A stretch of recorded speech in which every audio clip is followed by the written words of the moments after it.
For History 1043, this is the CRT for week 5 via video. Breaking news.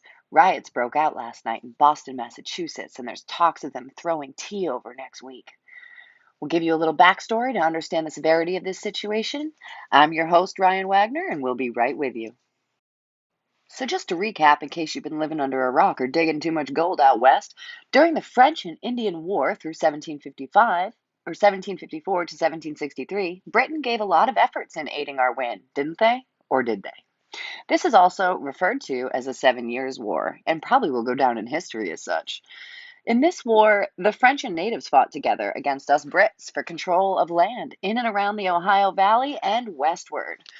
The French and natives are many in numbers in comparison, but George Washington's victorious bravery in 1754 won us that war and claimed us that land.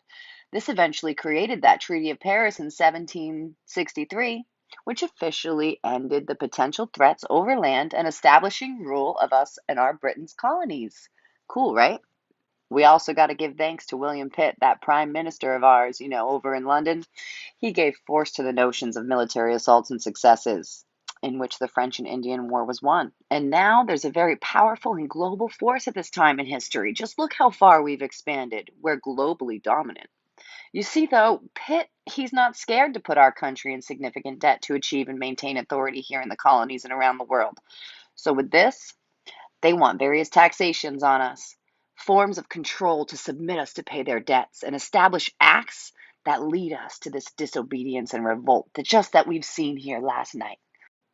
Similarly, the proclamation line of 1763 was to give a reservation to the Indians after the war who lost, but us colonists were just too furious about it due to it inhibiting our expansions westward, so this just is going to become impossible to enforce because we're still moving west. There's already these insecurities of land and ownership and obtaining wealth, and due to it being necessary to have any political say in Parliament, you have to have your own land here. So no wonder why so many of us are eager to claim ours.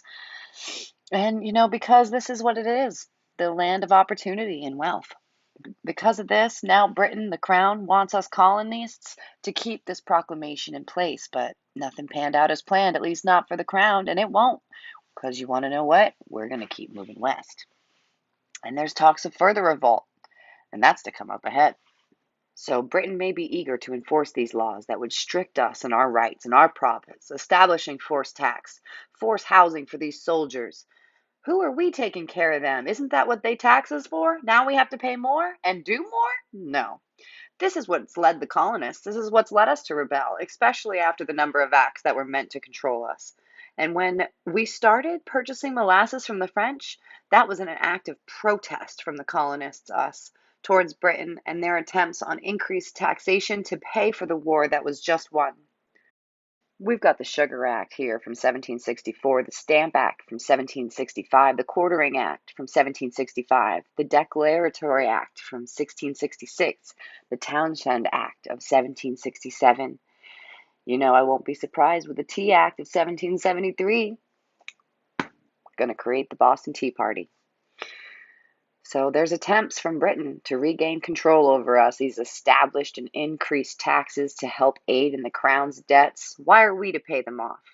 All of these became acts of rebellion against the Crown and its taxation. And Oliver Cromwell over in London aided the Crown in attempting to establish these acts of Parliament to control the trade, such as the Navigation Act. That's going to ensure Britain's control of goods over us and the production and the taxation on it. So that Molasses Act, which was meant to entice the colonists to follow the law, ended up creating even further rebellion through smuggling of disobedience of the Crown by us colonists. Us colonists, we purchase molasses from the French at a cheaper cost, even though it's harming our Brits. And this is in response to the economic restrictions that were attempting to be implemented from the Crown. We don't want it. The colonists, we're simply not having it. So last night, I think that's what happened. Samuel Adams was at his tavern with that hosted group of men of his, those Sons of Liberty. They went out onto the streets drunk and they started a riot.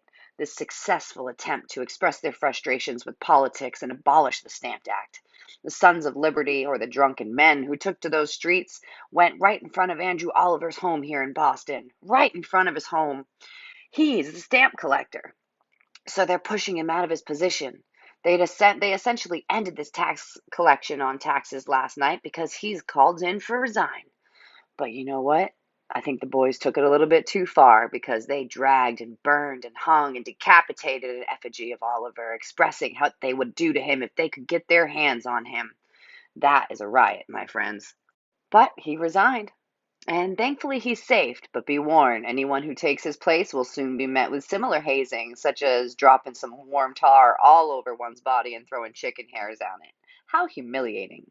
These Sons of Liberty won't stand for this taxation, and they're making it known. And you're either with the movement or you aren't, bully or not. And we also got our Daughters of Liberty who's creating these goods needed to sell. And so we don't need to abide by Britain's taxation anymore. We're just going to buy from these local ladies and make it better, make it ours. And furthermore, this boycott, we ain't taking no more tax. That's taking place in our ports in and around Boston. There's talk of throwing tea over next week. Just saying to hell with them. I'd rather not have the tea. So here you have it, ladies and gentlemen. Maybe riots are needed to break out into these streets to show them and show everyone that we are strong, we are independent, we are not going to be taxed, we're not going to be shoved, we are going to be treated properly and with due respect, just like we deserve. All right, well, you know where you've heard it first from your news, Ryan H. Wagner. Have a great one. Till again next time.